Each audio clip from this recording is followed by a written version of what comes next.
बिस्मिल्लाहिर्रहमानिर्रहीम। अस्सलाम वालेकुम स्टूडेंट्स, मैं हूं हसन फरीद, आपका फिजिक्स टीचर। स्टूडेंट्स, आपको मालूम है कि लास्ट टाइम जो हमारा लेक्चर था वो था इलेक्ट्रिक फ्लक्स के बारे में, और हम लोगों ने इलेक्ट्रिक फ्लक्स को बहुत डिटेल में डिस्कस किया। आज का आर्टिकल भी उसी कॉन्सेप्ट से रिलेटेड है, लेकिन फर्क ये है कि आज हम इलेक्ट्रिक फ्लक्स फाइंड आउट करेंगे एक क्लोज सरफेस में। ये किस तरह से फाइंड आउट करेंगे इसको हम डिटेल में डिस्कस करेंगे आज। तो स्टूडेंट, स्टार्ट करते हैं आज का लेक्चर। स्टूडेंट्स, इलेक्ट्रिक फ्लक्स को एक दफा मैं फिर से आपको याद कराता चलूं कि अगर किसी जगह पर इलेक्ट्रिक फील्ड लाइंस हों और आप उस इलेक्ट्रिक फील्ड लाइंस के रास्ते में एक एरिया रखें, तो इस एरिया में से कितनी लाइंस पास करेंगी, इसे हम कहते हैं इलेक्ट्रिक फ्लक्स। तो यहां से हम कह सकते हैं कि इलेक्ट्रिक फ्लक्स क्या है? किसी भी एरिया में से इलेक्ट्रिक फील्ड लाइंस जो पास कर रही है उनकी तादाद है, number of electric field lines passing through an area. लेकिन स्टूडेंट्स, मैंने आपको यह कैलकुलेट करना भी सिखाया था कि कितनी लाइंस पास करेंगे। उसके लिए मैंने आपको एक फॉर्मूला दिया था कि इलेक्ट्रिक फ्लक्स जिसका सिंबल फाई ई है वो किसके बराबर होता है? ई यानी कि इलेक्ट्रिक इंटेंसिटी और ए यानी कि वेक्टर एरिया, स्केलर एरिया नहीं, वेक्टर एरिया, इनका डॉट प्रोडक्ट। तो हम लोगों ने यह फॉर्मूला देखा, लेकिन फिर मैंने आप लोगों को एक और बात भी बताई थी, और वो कंडीशन बहुत इंपॉर्टेंट है। वो ये थी कि ये जो फॉर्मूला है ये तब एप्लीकेबल है, ये तब आप अप्लाई कर सकते हैं जब आपका ये जो एरिया है ये बिल्कुल फ्लैट हो, जिस तरह के आपको नजर आ रहा है।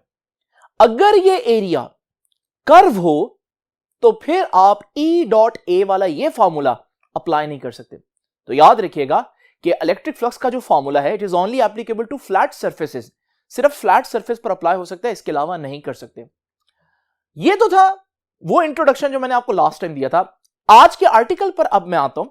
आज के आर्टिकल में हम लोग क्या पढ़ेंगे, जरा इमेजिन करते हैं। इमेजिन करें कि मेरे पास एक चार्ज है, पॉजिटिव चार्ज इमेजिन कर लेते हैं। आपको मालूम है, ये भी मैंने आपको बताया कि जब भी एक चार्ज हो तो उसके गिर्द एक इलेक्ट्रिक फील्ड होता है जिसको हम लाइंस या इलेक्ट्रिक फील्ड लाइंस बनाकर शो करते हैं। तो ये उस पॉजिटिव चार्ज की फील्ड लाइंस हैं। अगर मैं इस पॉजिटिव चार्ज को एक सफेयर के अंदर क्लोज कर दूं, बंद कर दूं, तो फिर आपको मालूम है वो फील्ड लाइंस जो हैं वो इस सफेयर में से भी तो पास करेंगी। तो इस सफेयर में से कितनी फील्ड लाइंस पास करेंगी, ये आज हम लोगों ने कैलकुलेट करना है। तो यानी कि हमारा आर्टिकल क्या हुआ? हमारा आर्टिकल ये जो स्टेटमेंट मैंने लिखी है वही बनता है कि इलेक्ट्रिक फ्लक्स फाइंड आउट करना है through a surface enclosing a charge.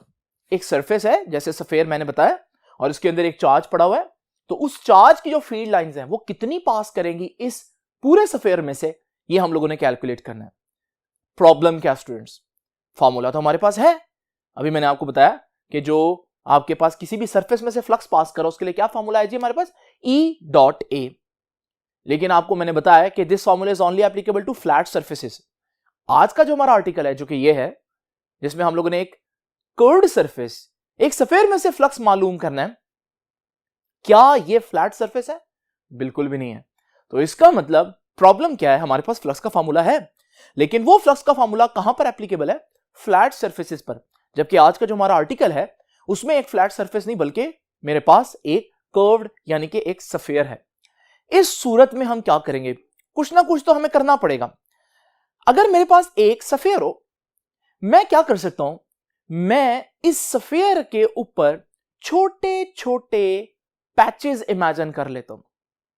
अगर आप देखें ये जो पैच है, ये पैच भी अभी बिल्कुल फ्लैट नहीं है, क्योंकि ये पैच भी थोड़ा सा कर्व नजर आ रहा है। अगर मैं इसी सफेयर के और ज्यादा पार्ट्स बनाऊं और ज्यादा छोटे छोटे हिस्से कर दूं, तो आप देखेंगे कि अब ये जो पार्ट्स हैं ये कदरे फ्लैट हैं पहले के मुकाबले में।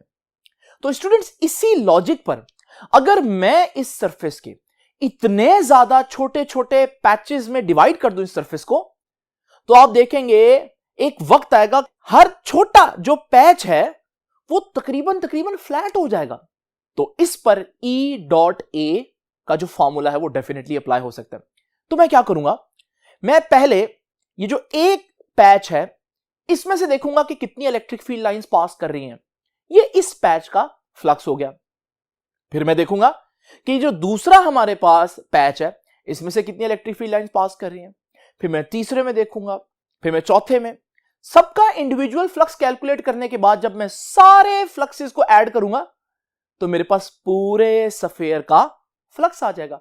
मुझे पता चल जाएगा कि पूरे सफेयर में से कितनी लाइंस पास कर रही हैं। लेकिन मैं सफेयर पर डायरेक्ट कैलकुलेशंस करने की बजाय मजबूर हूं कि मैं सफेयर को पहले स्मॉल पैचेस में डिवाइड करूं ताकि मेरे पास फ्लैट सरफेसेस बने और फिर मैं वो फार्मूला अप्लाई करूं जो फ्लैट सरफेस पर लग सकता है।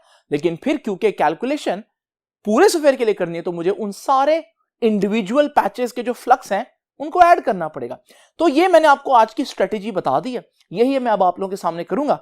ये कुछ डायग्राम मैंने इस तरह से बनाई है कि ये वो चार्ज है, ये वो सफेयर है और ये एक पैच है और इस तरह के कई पैचेस होंगे हर जगह पर जो कि मैंने यहां पर शो नहीं किए, बुक भी नहीं करेगी, लेकिन आप लोगों को मालूम होना चाहिए कि ऐसे बहुत से पैचेस एग्जिस्ट करेंगे। नाउ स्टूडेंट्स, सबसे पहले आप लोगों ने देखना है कि आप कैसे इसको एक्सप्लेन करेंगे।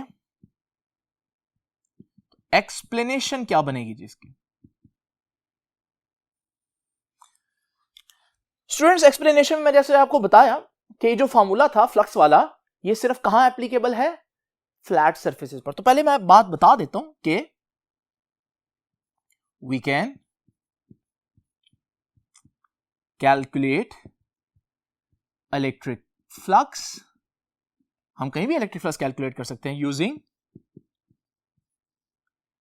फॉर्मूला। कौन सा फॉर्मूला इस्तेमाल करके? ये वाला फॉर्मूला इस्तेमाल करके कि phi is equal to E dot A, ये वाला फॉर्मूला अप्लाई कर सकते हैं।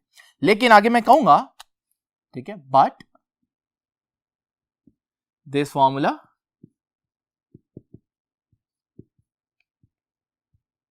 is only applicable, this formula is only applicable to flat surfaces। तो ये आ गई जी प्रॉब्लम। कि प्रॉब्लम क्या है? मैं सीधा सीधा फॉर्मूला क्यों नहीं अप्लाई कर सकता? क्योंकि ये जो सरफेस है ये फ्लैट ही नहीं है और ये फॉर्मूला फ्लैट सरफेसेस के लिए था। अब मैं प्रॉब्लम के बाद सॉल्यूशन बताऊंगा। क्या सॉल्यूशन होगा इसका? Let us divide the whole sphere into small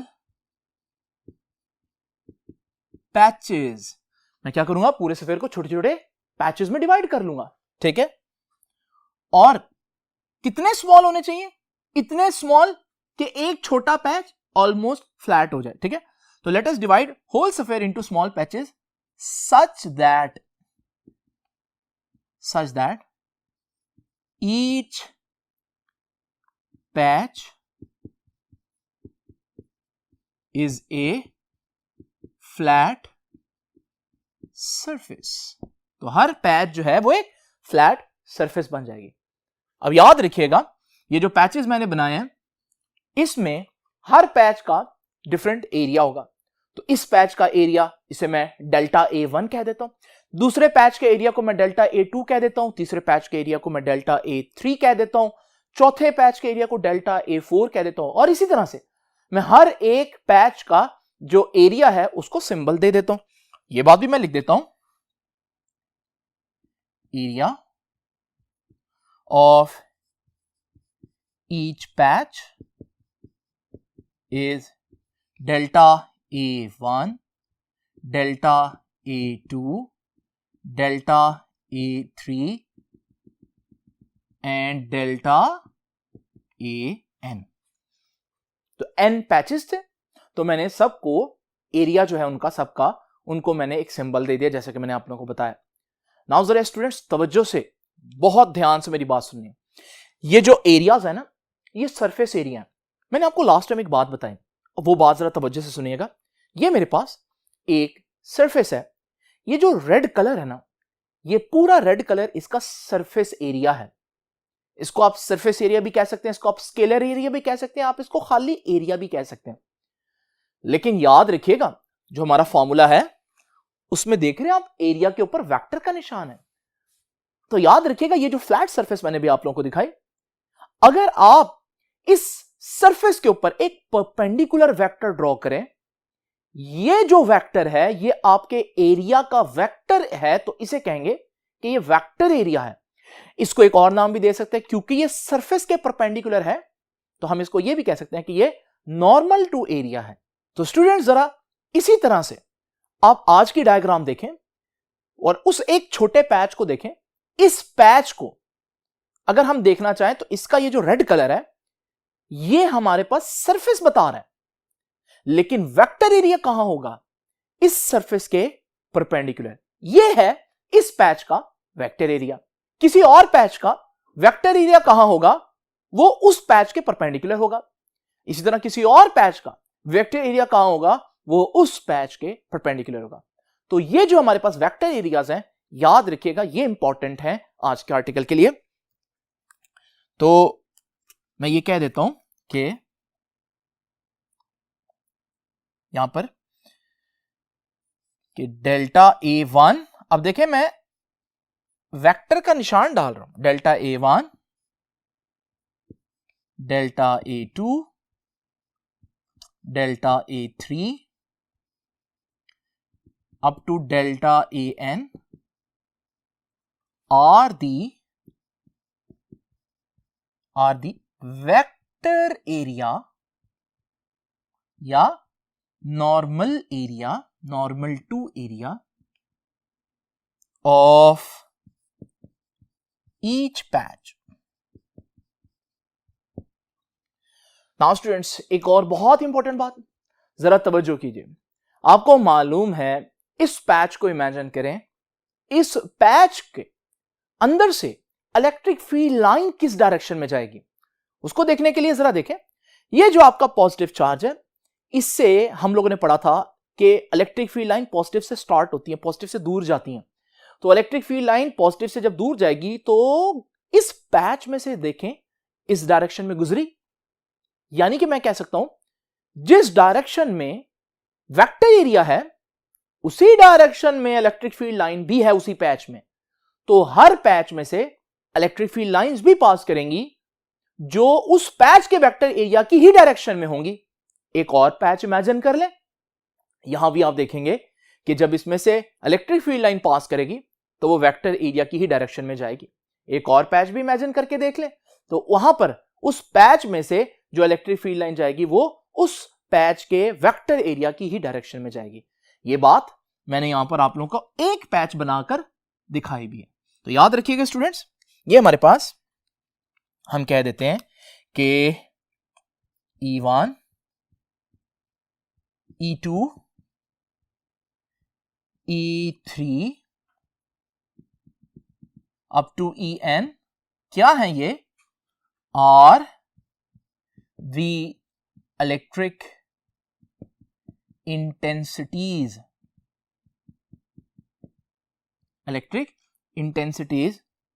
through each patch, हर पैच में से जो इलेक्ट्रिक फील्ड लाइन पास कर रही है तो उसकी इंटेंसिटीज जो है वो मैंने आप लोगों के सामने लिख दी है।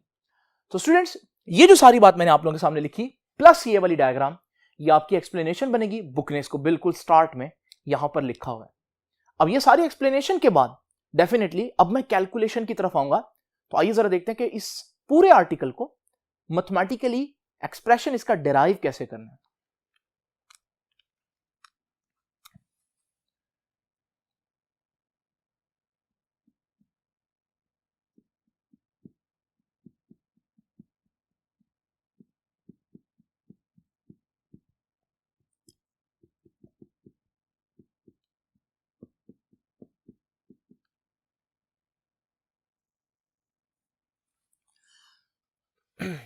नाउ स्टूडेंट्स, मैथमेटिकल डेरिवेशन में सबसे पहले आप लोग देखें मैंने क्या फाइंड आउट करना है, पूरे सरफेस में कितना फ्लक्स पास करेगा। और मैंने आप लोगों को बताया कि पूरे सरफेस में से जो फ्लक्स पास करेगा यानी कि टोटल फ्लक्स किसके बराबर होगा? पहले पैच का फ्लक्स, दूसरे पैच का फ्लक्स, तीसरे पैच का flux up to nth patch का फ्लक्स। तो मैं सारे जो पैचेस हैं उनके इंडिविजुअल फ्लक्सेस ऐड करूंगा तो पूरी सरफेस का डेफिनेटली फ्लक्स आ जाएगा।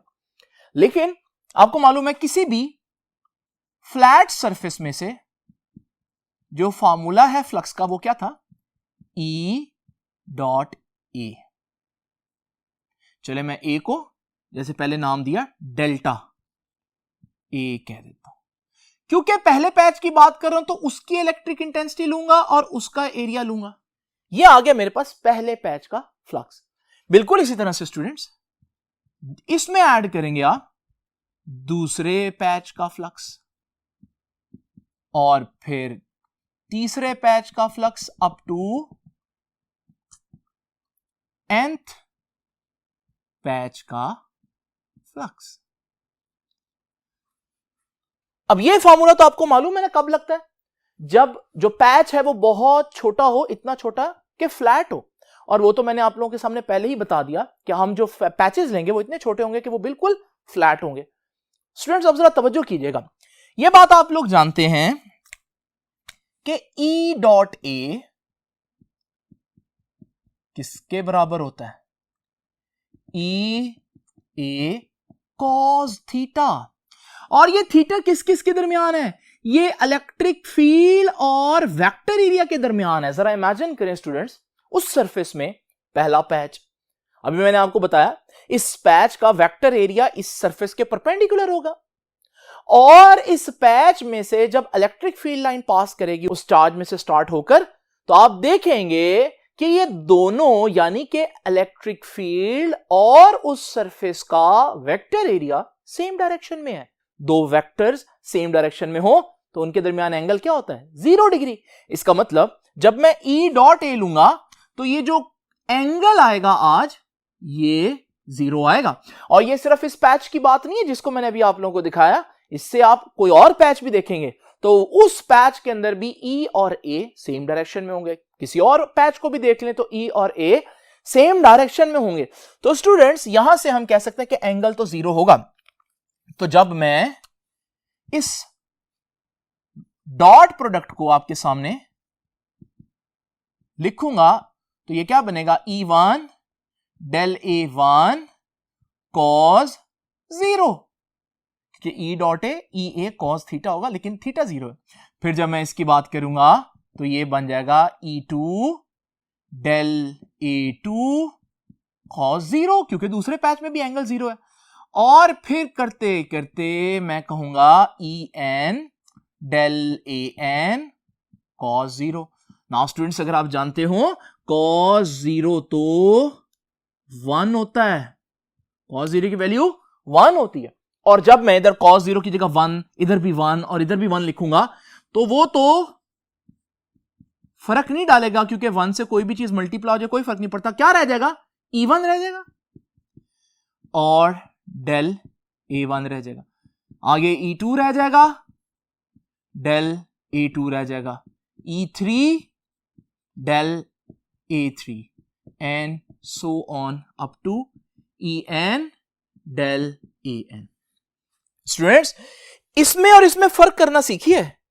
ये है वेक्टर E और वेक्टर A, जबकि यहां पर जब मैंने इसको ओपन किया तो ये जो मेरे पास चीज बची है ये E का मैग्नीट्यूड है और ये A का मैग्नीट्यूड।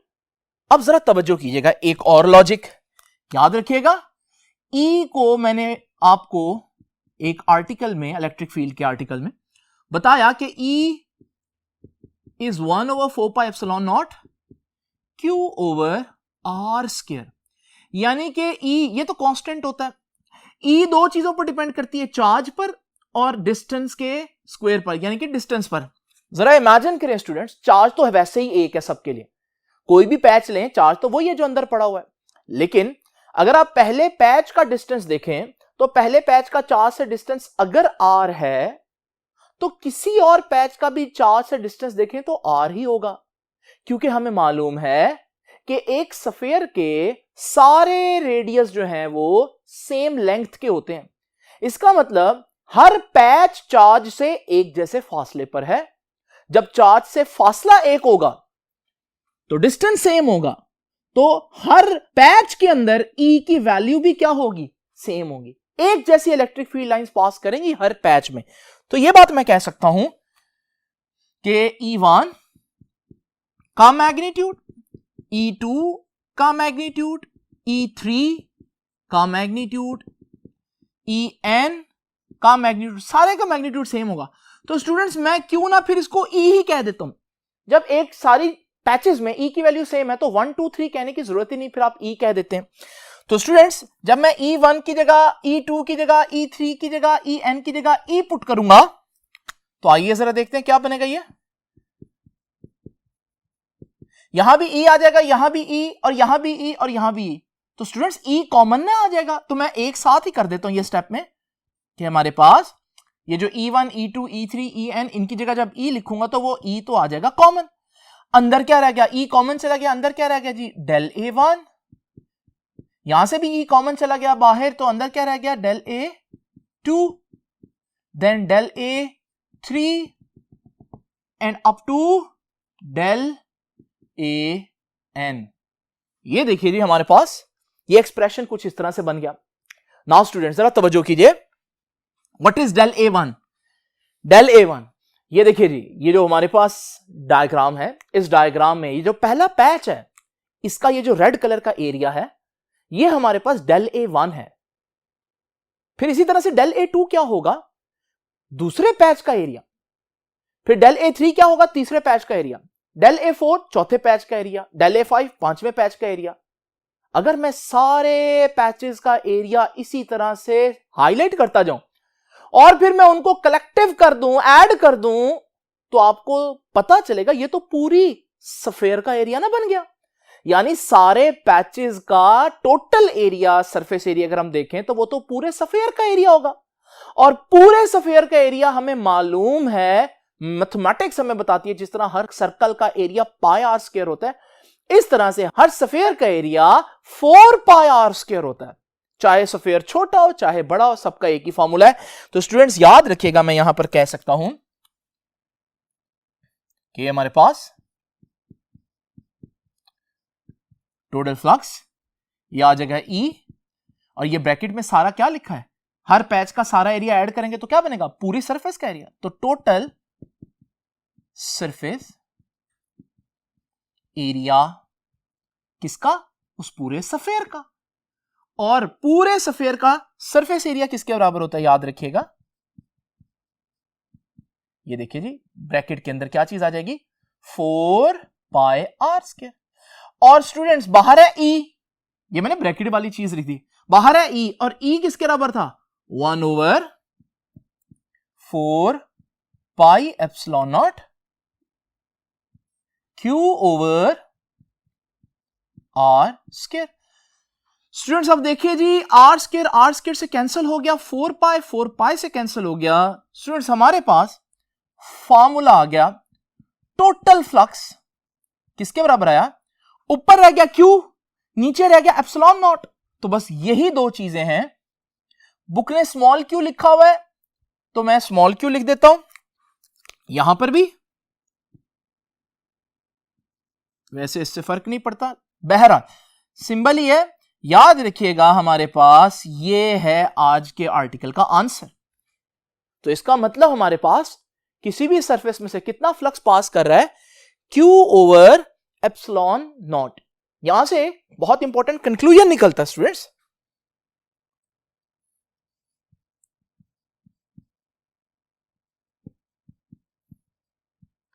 अब ये कंक्लूजन क्या है इसकी तरफ तो मैं आता हूं। आप ये देखिए कि फ्लक्स दो चीजों पर डिपेंड कर रहा है। नंबर 1, चार्ज कितना है।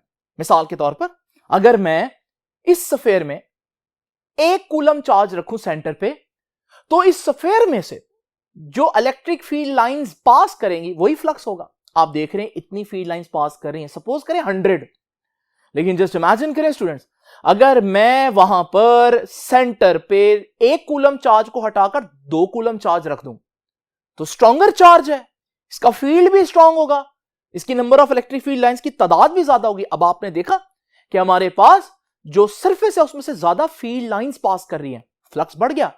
और आपका फॉर्मूला भी यही कहता है जितना चार्ज ज्यादा होगा सेंटर पर उतना उसमें से फ्लक्स भी ज्यादा पास करेगा।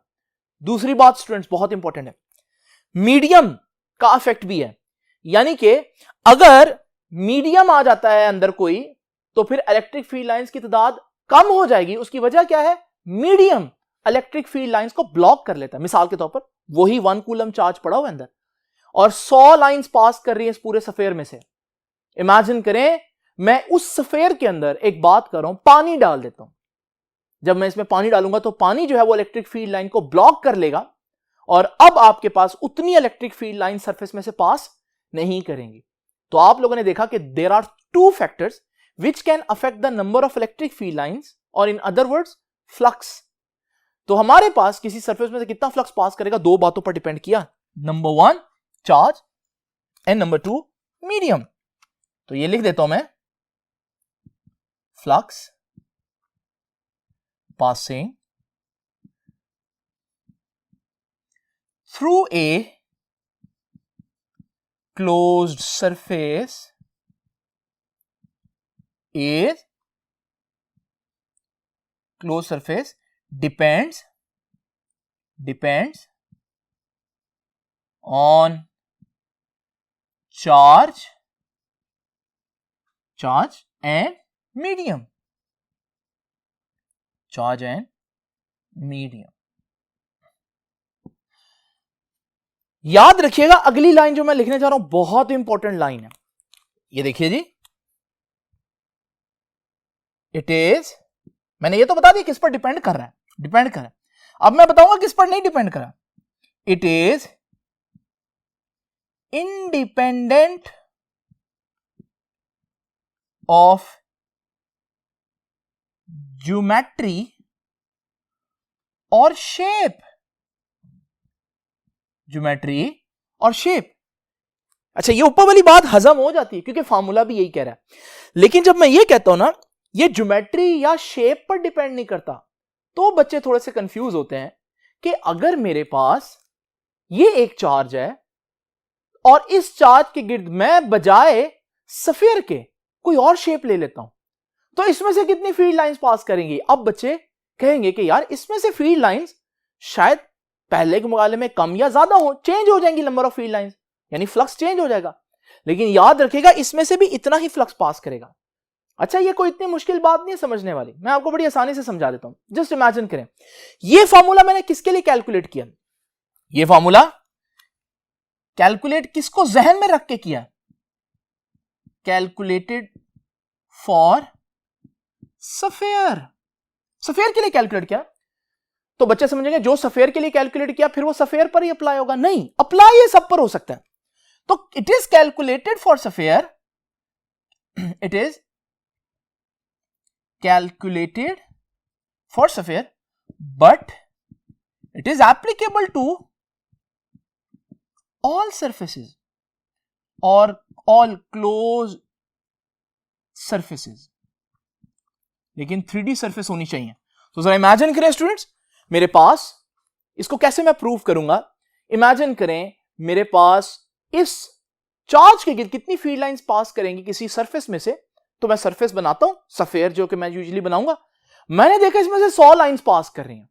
तो स्टूडेंट्स मेरे से कोई पूछता है कि इस चार्ज के ऊपर एक सरफेस है जो कि कुछ इस तरह की शेप की है, सफेयर नहीं है, बताएं इसमें से कितना फ्लक्स पास करेगा। मैं कहूंगा यार इसके लिए तो मैंने फॉर्मूला पढ़ा ही नहीं है, लेकिन आप थोड़ा सा लॉजिक अगर देखें, आप थोड़ी देर के लिए भूल जाएं इस सरफेस को, आप इसकी जगह इसके अंदर एक सफेयर इमेजिन करें, इस सफेयर पे तो आप फॉर्मूला लगा सकते हैं ना। अब आपने फार्मूला लगाया और फार्मूले ने आंसर दिया कि इस सफेयर में से सपोज करें 50 लाइंस पास कर रही हैं, यानी फ्लक्स 50 है।